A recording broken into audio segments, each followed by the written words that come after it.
Queridos irmãos, sejam todos bem-vindos. Mais um episódio da série Narada Bhakti Sutta, grande tratado da devoção. Como eu sempre digo aqui, Sri Ramakrishna Paramahansa afirmou categoricamente que a era de Kali, o tempo em que vivemos, é exclusivamente destinado a Bhakti, para aqueles que querem alcançar Deus. Exclusivamente Bhakti. E dizia ele, é Bhakti conforme Narada. Então, Narada Muni, não é? Esse grande rishi, esse imortal, esse, não é? Menestrel do amor divino, grande devoto de Vishnu. Então existe o Narada Bhakti Sutta, uma composição de 84 aforismos relacionados ao nome de Narada, ou seja, relacionados ao seu ensino, relacionados ao ensino da devoção, conforme Narada. Então, nada mais natural que um canal dedicado, né, aos ensinamentos de Sri Ramakrishna traga, né, o Narada Bhakti Sutras como uma das literaturas fundamentais para compreendermos o ensinamento de Thakur. Nós estamos aqui no episódio 5 desta jornada e vamos ler aqui hoje aqueles ditos, os versos, os aforismos 31 até 40, que caracterizam as qualidades de um devoto genuíno. Como eu sempre digo, né, a literatura dos sutras ela é como uma japamala, cada semente faz sentido considerando as outras. Então aqui nós temos que fazer uma pequena recapitulação, não é? Nos versos anteriores que líamos aqui no episódio 4 dessa série, era dito que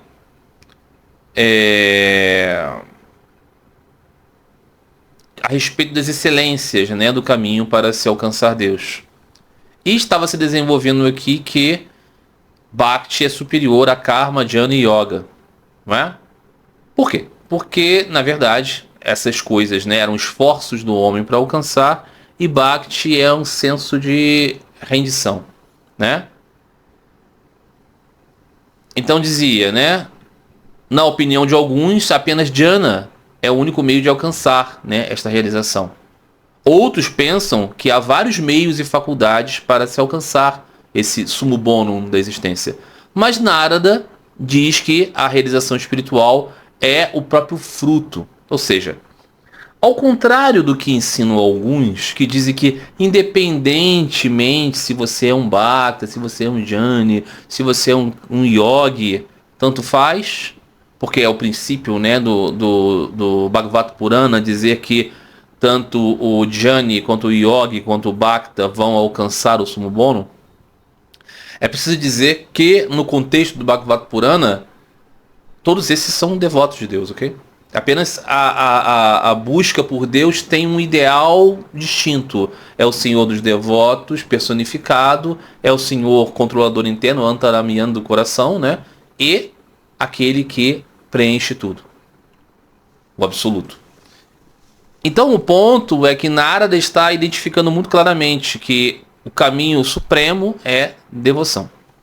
Então esse é o ensino de Sri Ramakrishna, porque senão Sri Ramakrishna não iria apontar Bhakti conforme Narada.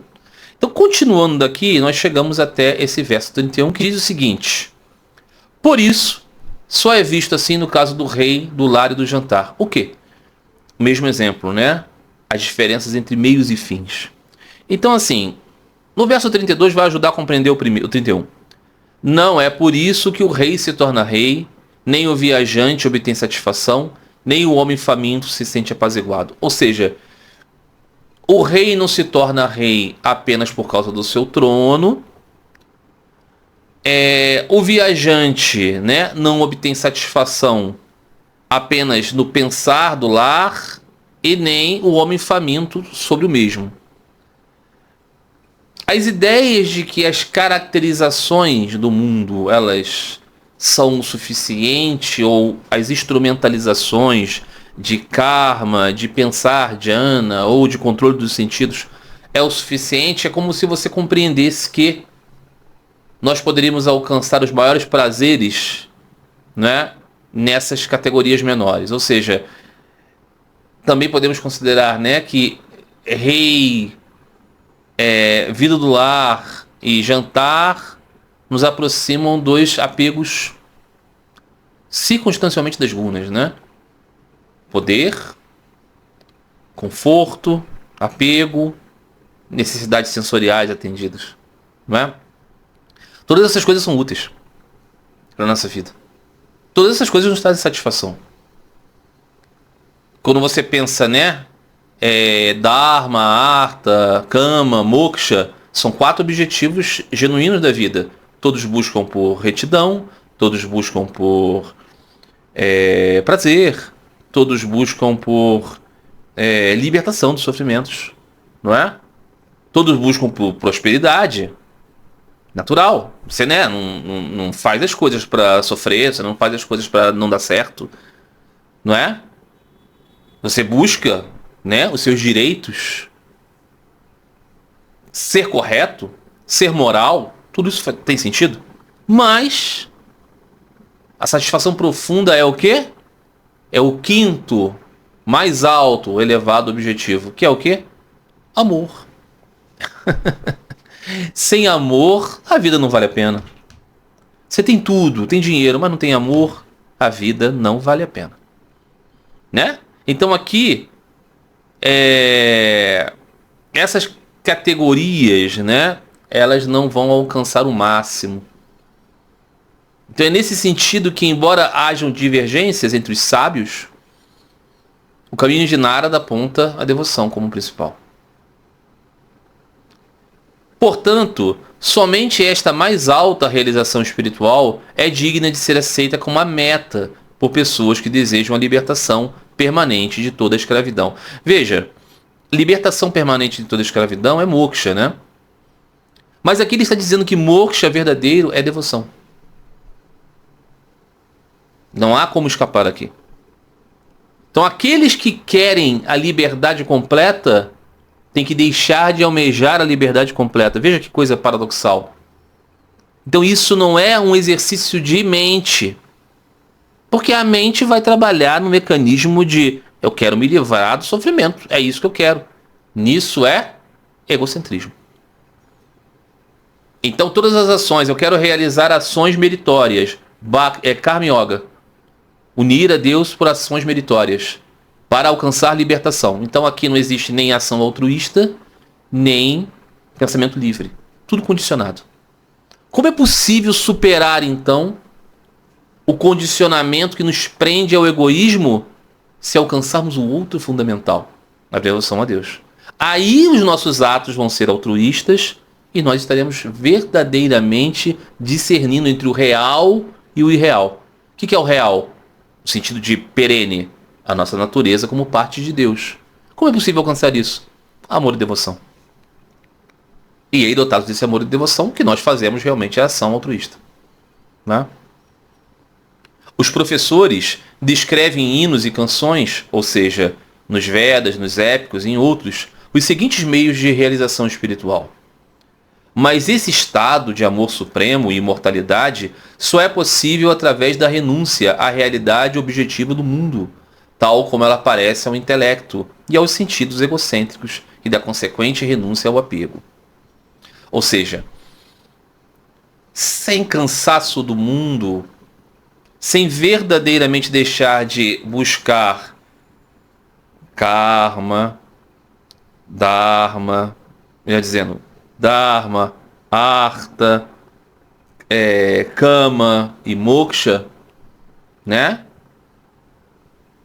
Moralidade, progresso, prazer e libertação, não é possível alcançar essa realidade. Então, há uma conexão aqui entre abrir mão dessas coisas para buscar uma outra. Não é? Porque o ponto aqui é o estado do amor supremo e imortalidade, porque lá no início, né, desse Narada Bhakti Sutta se diz que esse amor supremo é igual à imortalidade. Por que é igual à imortalidade? Porque é apenas quando você se identifica como parte de Deus que você é imortal. Porque enquanto Jiva, você é mortal. Veja que coisa engraçada. Né? Fulano, Ciclano e Beltrano morrem. Atma não. Mas você é o Atma, então você nunca morre. Você é o Atma? Sim. Você está identificado como Atman? Não. Ah, mas eu estou porque eu pensei. Eu cantei as Mahavakyas do Advaita Vedanta. Não, não. Você está só se enganando. Está só elucubrando. Está só se envaidecendo. Na verdade, é o amor por Deus que faz você querer mais Ele do que a você mesmo. Querer mais o bem dele do que o seu. Então você, verdadeiramente, abriu mão de tudo isso que é mortal. Não é? Por meio do serviço amoroso e ininterrupto, ouvindo e cantando as glórias do Senhor, mesmo enquanto estamos envolvidos em atividades comuns da vida. Por meio do serviço amoroso e ininterrupto, ou seja, o que é o serviço amoroso e ininterrupto? Ouvir e cantar as glórias do Senhor, mesmo enquanto estamos envolvidos nas atividades comuns da vida. Aqui é muito claro, né? Não está se dizendo que uma pessoa tem que ir para a floresta, ir para uma caverna, ir para um mosteiro, para que ela possa dedicar a sua vida ao serviço ininterrupto do Senhor. Não, enquanto realiza as funções da vida. Ela está constantemente cantando a glória do Senhor e ouvindo, não é? Como isso é possível? É a grande pergunta que se faz. Primeiramente, ela é obtida somente pela graça de grandes almas, ou por uma pequena medida de graça divina. Sri Ramakrishna cansa de dizer isso, né? O que mais pode ajudar uma pessoa é ela ter contato com grandes almas. Porque o grande santo, ele tem a capacidade de transmitir espiritualidade. Swami Vivekananda disse isso, né? Ao conhecer Sri Ramakrishna, eu entendi que é verdade, que uma pessoa santa consegue dar espiritualidade. Não é dar aulas sobre espiritualidade, é transmitir avanço. Não é? E também, para que nós sejamos sempre conscientes do nosso lugar nesse jogo, uma pequena medida da graça divina. Sem a graça divina, meus amigos, não vamos nos enganar, né? Não há como. Porque nós não podemos nos retirar, né, da areia movediça nos puxando pelo próprio cabelo. Imagina, você está, né, na areia movediça aqui no pescoço. Eu vou me puxar pelo próprio cabelo e vou tirar como? Você está preso. Você não se retira. Você não se salva. É mentira. Mas eu vi gente falando que eu sou aquilo, que não depende nada dos outros. É mentiroso. Atados completamente, já, né, totalmente tomados pela areia movediça. E querem trazer você junto. Não é? Pelo orgulho que tem das suas opiniões. Não é? Então, isso é necessário, né, compreender que é assim. Mas é extremamente difícil entrar em contato com uma grande alma e ser beneficiado por sua companhia. A influência de tal pessoa é sutil, incompreensível e infalivelmente infalível em seus efeitos.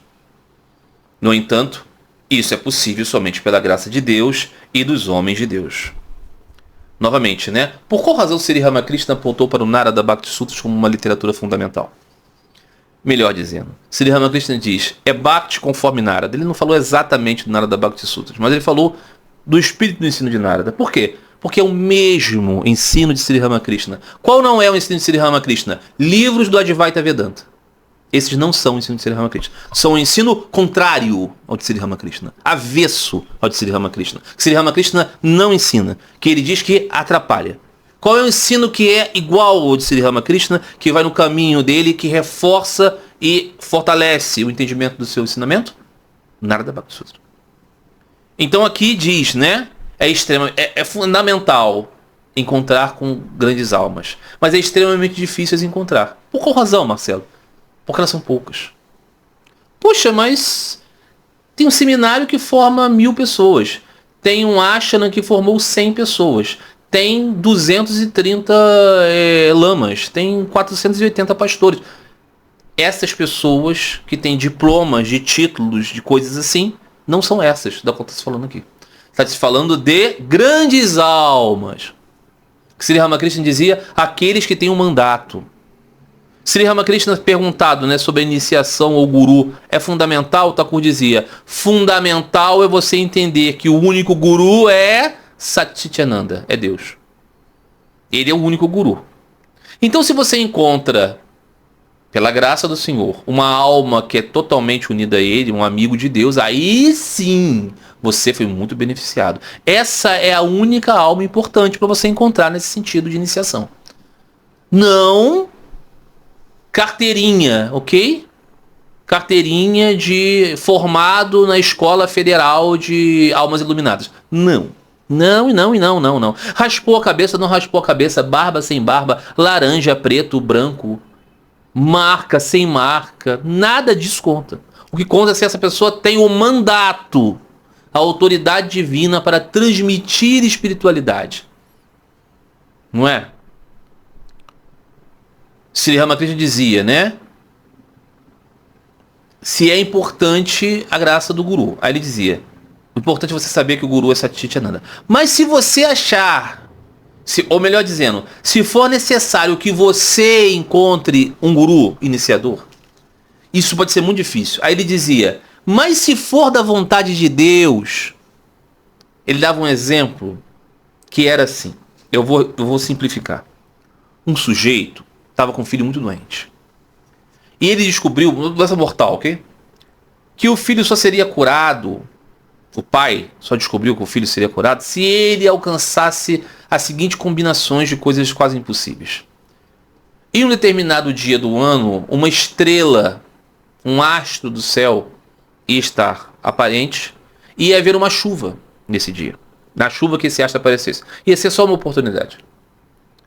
Ele ia ter que pegar a água dessa chuva. Mas não era simplesmente a água dessa chuva. Era a água dessa chuva que caísse em uma caverna de um lugar determinado e que ela preenchesse um crânio, uma caveira. E dessa caveira tinha que estar combinado também, se não me engano, eu acho que o veneno de uma cobra ou um sapo, ou alguma coisa assim. Ou seja, era uma combinação absolutamente impossível. Mas o que conta a alegoria de Sri Ramakrishna é que o sujeito, pela graça de Deus e por ter muita fé, alcançou todas essas maravilhas em continuidade, em combinação, e ele conseguiu o tal antídoto para o filho. Não pensem vocês aqui que Sri Ramakrishna está dando aqui um sortilégio para que se encontre magias em venenos de cobra dentro de caveiras, numa caverna com uma chuva do dia tal. Não é? Pode ser que alguém entenda assim. Pode ser que algum apologeta fanático de alguma religião entenda assim. Mas não é isso. O que ele está querendo dizer com isso? Que coisas, se for necessário para você, se for absolutamente necessário para você receber uma tal iniciação, essa iniciação vai aparecer para você. Mas o ponto é você entender que o objetivo fundamental é você encontrar com quem? Com este que tem verdadeira autoridade para transmitir a você amor e devoção a Deus. Então esse é o cerne, né, de toda a seriedade da busca espiritual. O que nós temos no sistema formal de religião de massas? Nós temos os institutos, nós temos as empresas, nós temos as formações teológicas, nós temos os sacerdotes, nós temos os ministros, nós temos os apologetas, nós temos as estruturas sacramentais. E nós temos as pessoas querendo estar dentro de uma tribo, dentro de um grupo. Então elas vão lá e sabem, ali tem um tal lugar em que o sujeito dá iniciações. Então eu vou lá, vou conversar com ele, talvez tenha um arranjo de alguma coisa, algum tipo de obediência, algum pagamento, algum tipo de fidelização. E ele, depois de um tempo, vai me dar essa iniciação. Então eu estou de acordo com os cânones. Isso tem alguma coisa a ver com você receber de uma alma iluminada a graça poderosa de passar a sentir crescente amor por Deus? Resposta, não. Não tem nada a ver. Então, alguém pode ouvir isso e falar assim, poxa, mas é complicado então isso de Bhakti Yoga. Não, não é. Começa com a sua orientação. Senhor, eu quero muito amá-lo. A partir desse momento que isso for sincero, as coisas começam a acontecer. E tudo que for necessário para que você se fortaleça nesse caminho vai acontecer pela graça do Senhor. Apenas. Então disse o Senhor, Deus é como uma criança, ela tem um brinquedinho na mão. O sujeito chegou para ela e falou assim, eu te dou 40 milhões de dólares por esse brinquedinho que vale 10 reais. Não quero. Eu te dou outros tantos brinquedos. Não quero. Eu, sei lá, te levo você para passear, te dou sorvete e tudo mais. Não quero. Chega outra pessoa e fala assim, me dá esse brinquedo. Eu não vou te dar nada em troca não, mas eu quero. Ela gosta da pessoa, ela vai lá e dá. Isso significa dizer que Deus dá a graça a quem Ele quiser. Aí alguém vai dizer assim, poxa, mas por que Ele quer dar para ele e não quer dar para mim? Evidentemente que isso diz respeito à relação que você tem com Ele. Assim como a criança também, não é? Então, cultivando o anseio por Deus, consequentemente aproxima-se o relacionamento. Né? Ah, mas então Deus é parcial, ele gosta mais de um do que de outro, eu não gosto desse Deus, porque você não gosta de Deus que seja uma pessoa, você gosta de Deus que seja uma ideia abstrata, né? O cheiro das flores, essas besteiradas, né? Sri Ramakrishna teve um diálogo assim com Vidyasagar. O homem era chamado de oceano de sabedoria. Vidyasagar. As pessoas iam lá para ouvi-lo. Então Vidyasagar, ouvindo Sri Ramakrishna, disse, mas então Deus é parcial. Sri Ramakrishna olha pra cara dele e fala assim, Vidyasagar, porque você é o Vidyasagar, não é verdade? Os outros não são Vidyasagar. Então você é o oceano, as pessoas vêm até você. Por qual razão? Porque você é diferente dos outros. Não é verdade, meu querido? Então é claro que existe gente diferente uma das outras. E as relações com Deus são diferentes também. Então, diz Thakur, na medida que você começa a ansiar por Deus, unindo os 3 anelos, a saber, do avarento pelas coisas do mundo, da mãe pelo filho recém-nascido e da esposa casta pelo marido amado, esses 3 tipos de apego combinados num apego maior, durma-se com um barulho desse. Apego. É preciso desenvolver apego. Você tem um coração e ama. O quê? O Fluminense. A comida, a profissão, a sua fama, a sua casa, seja lá o que for.